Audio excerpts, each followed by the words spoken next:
प्रवीण कुमार को अब्दुल समद उमर बना दिया, मनोज कुमार को मुस्लिम बनाकर इब्राहिम खान का नाम दे दिया, धर्मांतरण के रैकेट में फंसाकर कविता विश्वकर्मा को गजाला बना दिया और नरेंद्र देवले को मोहम्मद शाहिद बना दिया। धर्मांतरण गैंग की साजिश के शिकार बने ये तो चंद नाम हैं, लेकिन जब कन्वर्जन फैक्ट्री का अड्डा डिकोड हुआ तो धर्मांतरण के ऐसे ना जाने कितने जहरीले डॉक्यूमेंट सामने आ गए। साजिश का शिकार बने लोगों की लंबी फहरिस्त सामने आ गई, जिनका ब्रेन वॉश किया गया था। धर्मांतरण के मास्टरमाइंड उमर गौतम और उसके साथी जहांगीर आलम ने, यकीन न हो तो खुद सुनिए उमर गौतम का धर्मांतरण पर सबसे बड़ा कबूलनामा। हमारे यहाँ एवरेज महीने के अंदर 10 से 12, 15 लोग आते हैं जो लीगल डॉक्यूमेंटेशन के लिए आते हैं। सेंटर में 1000 से ज्यादा लोगों के लीगल डॉक्यूमेंटेशन की फॉर्मेलिटीज पूरी की गई। ये तो महज धर्मांतरण को लेकर किया गया मौलाना का कबूलनामा भर है, लेकिन अब यूपी एटीएस की तफ्तीश में सामने आया है देश के खिलाफ धर्मांतरण गैंग की आतंकी साजिश का सबसे बड़ा सच। आखिर कहाँ था इस गिरोह का अड्डा और इस गैंग ने आतंकी गतिविधियों के लिए किसे शिकार बनाने का बनाया था प्लान? धर्म के ये धंधेबाज लोगों को कैसे बहकाते थे? किन किन राज्यों में फैला था इनका ये नेटवर्क? कहाँ होती थी आतंक की ट्रेनिंग? धर्मांतरण रैकेट का पूरा चिट्ठा आपके सामने हम खोलेंगे, लेकिन उससे पहले आपको मिलवाते हैं नोएडा की उस मां से जिनका नाबालिग बेटा दर्श सक्सेना साल 2018 में 17 साल की उम्र में घर छोड़कर चला गया। परिवार के मुताबिक बाद में धर्म परिवर्तन कर उसका नाम रिहान अंसारी रख दिया गया। दर्श की मां ने अपने बेटे की मैसेंजर चैट खंगाली तो उन्हें ये चौंकाने वाली बात पता चली। फेसबुक मैसेंजर चैट में ये भी देखने को मिला कि दर्श कुछ पाकिस्तानी लोगों के संपर्क में था। इस मैसेंजर चैट को देखिए। अजीब नाम वाली मैसेंजर फ्रेंड दर्श से पूछती है, आप कहां से हो? दर्श ने उस महिला को आप ही कहते हुए खुद को इंडिया से बताया और पूछा कि आप पाकिस्तान से हैं ना? उस महिला ने कहा कि हाँ, मैं पाकिस्तान से हूँ। तब दर्श ने लिखा, कभी कभी मन करता है कि पाकिस्तान में आकर बस जाऊं। और महिला का जवाब था, तो आ जाओ, क्यों नहीं आते? फिलहाल दर्श और रिहान अंसारी ने अब फेसबुक और दूसरी सोशल मीडिया से अपनी आईडी डिलीट कर दी है। दर्श की मां को भी अंदेशा है कि उनके बेटे को देश विरोधी गतिविधियों में इस्तेमाल किया जा सकता है। दर्श के गायब होने के पीछे भी उन्हें ऐसे ही रैकेट का हाथ होने का शक है। हम तो कहते हैं कि जिन के बच्चे ऐसे गए हैं, मिसगाइड होकर के, मिसलीड होकर के जो गए हैं, किसी के इन्फ्लुएंस में आकर के गए, उन सभी को आगे आना चाहिए, बोलना चाहिए। कम से कम अब जो बात आई है, क्या पता हमारा बच्चा भी हो, क्या पता किसी और का जो बच्चा गया है वो भी उसी में ही, उन्हीं के ही ग्रुप ने उसको इतना ज़्यादा इन्वॉल्व कर दिया अपने साथ में कि वो ट्रैफिकिंग में आ गया या किस में आ गया। धर्मांतरण गैंग की जड़ें खंगाल रही एटीएस की पूछताछ में भी सामने आ चुका है कि धर्म परिवर्तन कराने वाला ये गैंग सेक्टर 117 स्थित डेफ सोसाइटी के मूक बधिर बच्चों को मुस्लिम बनाकर इनका इस्तेमाल आत्मघाती हमलावरों के रूप में करने वाला था। एटीएस द्वारा पकड़े गए धर्मांतरण गिरोह पर एक और बड़ा खुलासा हुआ है। धर्मांतरण गिरोह मूक बधिर छात्रों को यूं ही टारगेट नहीं करता था, बल्कि इसके पीछे एक सोची समझी रणनीति होती थी। रणनीति ये होती थी कि इन छात्रों का इस्तेमाल ह्यूमन बॉम्ब के तौर पर करने की साजिश रची गई थी। एटीएस की माने तो आईएसआई के ये मोहरे साइन लैंग्वेज को जासूसी का टूल और छात्रों को स्लीपर मॉड्यूल बनाने की तैयारी में थे। सूत्रों की माने तो मूक बधिरों की साइन लैंग्वेज को पाकिस्तानी खुफिया एजेंसी आईएसआई हथियार बनाने की तैयारी में थी। इन मूक बधिरों को ही स्लीपर मॉड्यूल में शामिल करने की साजिश थी। ऐसा होने पर समाज में हर कोई साइन लैंग्वेज को डिकोड नहीं कर पाता। इतना ही नहीं, मूक बधिरों की मदद से दूसरे स्लीपर मॉड्यूल को भी साइन लैंग्वेज में दक्ष बनाया जाना था। यूपी पुलिस का भी कहना है कि फिलहाल इससे जुड़े ठोस सबूत तो नहीं मिले हैं, लेकिन इस दिशा में भी आगे की जांच जारी है।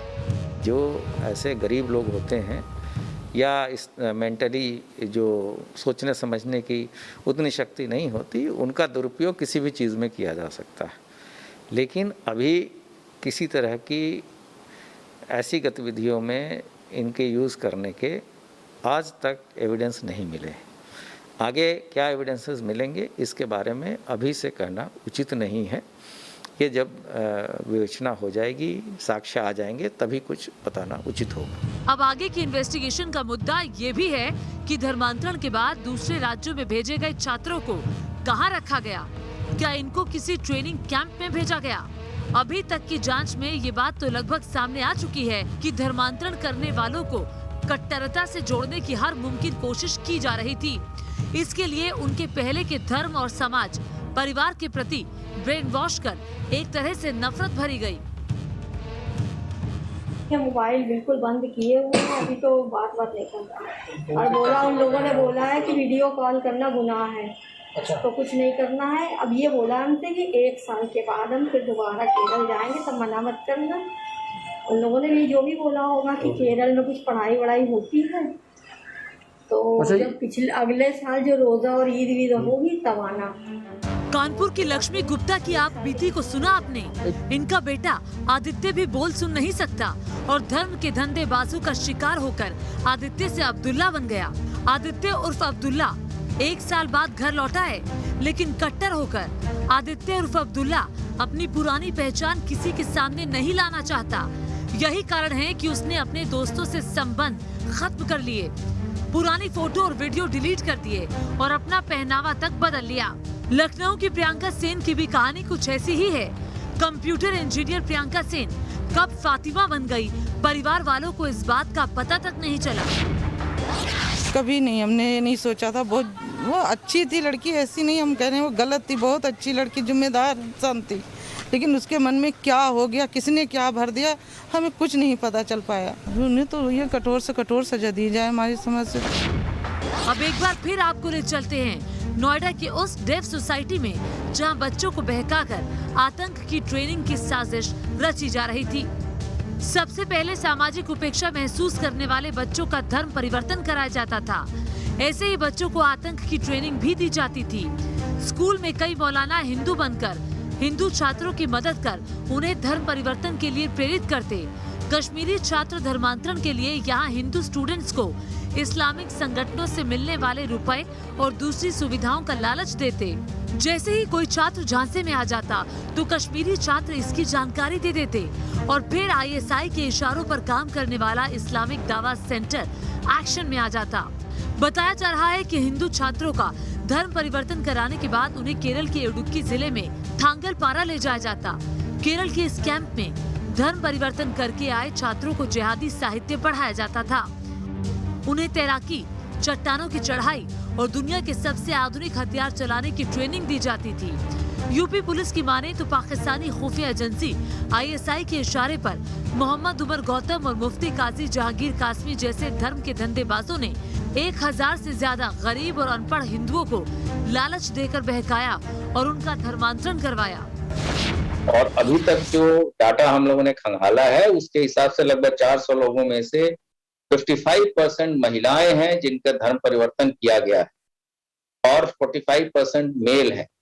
और उत्तर प्रदेश के अलावा अन्य राज्यों में भी ये व्यापक स्तर पे चीजें चल रही थी।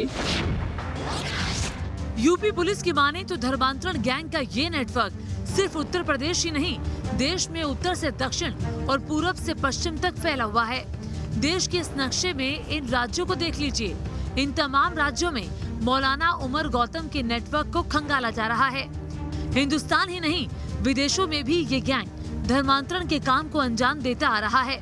अपने पुराने वीडियो में उमर गौतम ये भी कबूलता नजर आ रहा है कि इस्लामिक दावा सेंटर में इंग्लैंड, सिंगापुर और पोलैंड तक में धर्मांतरण का काम होता है। हमारे यहाँ इस्लामिक दावा सेंटर में पोलैंड से, पुर्तगाल से, जर्मनी से, सिंगापुर से, अमेरिका से, इंग्लैंड से, कितने ममालिक से लोग आकर के उन्होंने वहां से अपना लीगल असिस्टेंस भी लिया। उनकी मैरिजेस के भी मामला हुए, कोर्ट मैरिज के भी मामला हुए और अल्हम्दुलिल्लाह ये एक सिलसिला चल रहा है। फिलहाल यूपी पुलिस इस धर्मांतरण गैंग की जड़ें तलाश रही है। वहीं विदेशी फंडिंग के इनपुट्स मिलने के बाद केंद्रीय एजेंसियां भी अलर्ट मोड में हैं। देश भर में इस गिरोह और उसके नेटवर्क से जुड़े संदिग्ध बैंक खातों की जांच की जा रही है। 100 से ज्यादा बैंक खाते जांच एजेंसियों की रडार पर हैं। खबर ये भी है कि मामले में टेरर एंगल सामने आने से NIA भी जल्द ही इस मामले से जुड़ सकती है। कानपुर से अमित सिंह, नोएडा से मनीष चौरसिया के साथ team news nation. News nation पर हम सोमवार से शुक्रवार रोज रात 10 बजे लेकर आते हैं दमदार 10 न्यूज का बिल्कुल नया शो। यहां आपको दिन भर की सभी खबरें दिखाते हैं, लेकिन अलग अंदाज में। तो दमदार 10 देखने के लिए आप हमसे रात 10 बजे जरूर मिलें न्यूज नेशन पर।